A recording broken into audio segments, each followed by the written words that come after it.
Remember the good old days? Remember how great it was back then? Remember that special childhood memory of yours? Talking about nostalgia. That's a topic of this week's Wednesday Checkup. Hit the intro.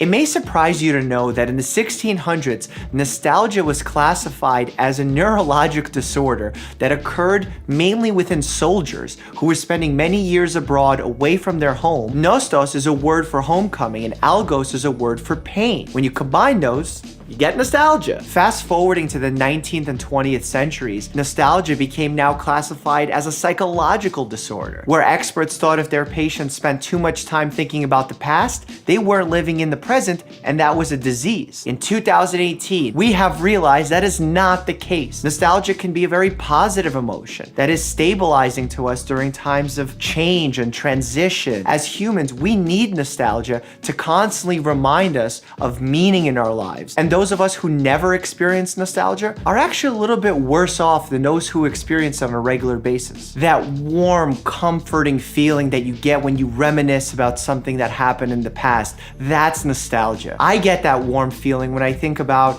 my first day in the hospital as a medical student. I was nervous, but I was very excited. I was learning all of these things that I was very much curious about. It allowed me to see my dream coming to fruition immediately in front of me. Science tells us that during moments of change and transition, we're most likely to experience the feelings of nostalgia. They're calming. They give us motivation to get through whatever challenges lay ahead of us. It's not so much that we look at the present and say, oh, this is awful. It used to be so much better back then. It's about finding meaning in what we've accomplished in the past to allow us to be more motivated and accomplish our goals in the future.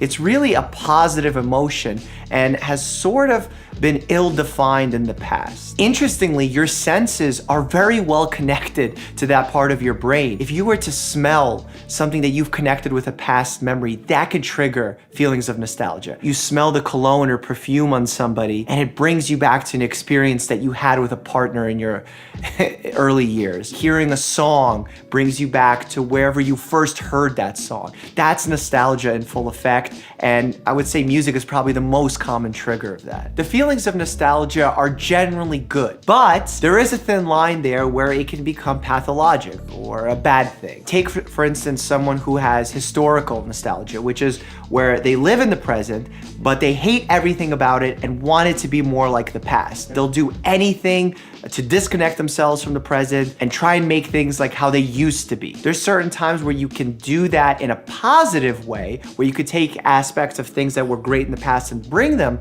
to the present or even the future. But then there's also bad ways of doing that. It's important to note that with every good thing, too much of it can be a bad thing. Ironically, I was going through my Instagram feed and I found a post that I wrote on October 20th, 2014 about this exact topic. It was probably tied to feelings I was having in starting my residency, working 80 to 100-hour shift, a moment of transition. You're reminiscing about how great it was in college when you could make your own schedule and it wasn't that demanding. Think of one of your greatest memories. In fact, think of any memory. Doesn't it seem like you were having an amazing time? Doesn't it seem like it can't compare to the present? When thinking about the present, you inherently think about the future. The future carries with it stress and worry. Worry is the best way to keep happiness at bay. Rhymed on purpose. On the other hand, when thinking about the past, you inherently aren't thinking about the future. This makes the past appear superior to the present, aka nostalgia. Memory is an imperfect tool. We think about memory as being something very exact, a science. It's not like that at all. The more you access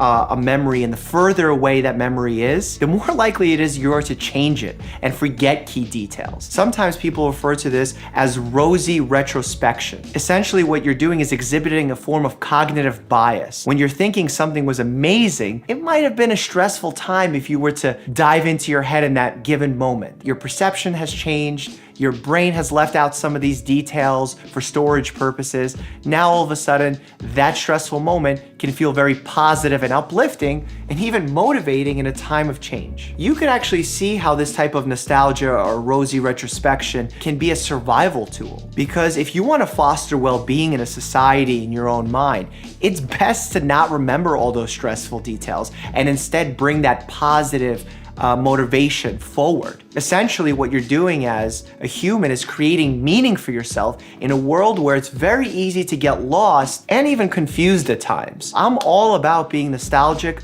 I'm all about using it as a strength and not just vilifying it because there are some people who use it incorrectly. A few days ago, I became so nostalgic and emotional while watching a few of my videos that I nearly cried. Check out this nostalgia playlist that I made for you guys. Stay happy and healthy.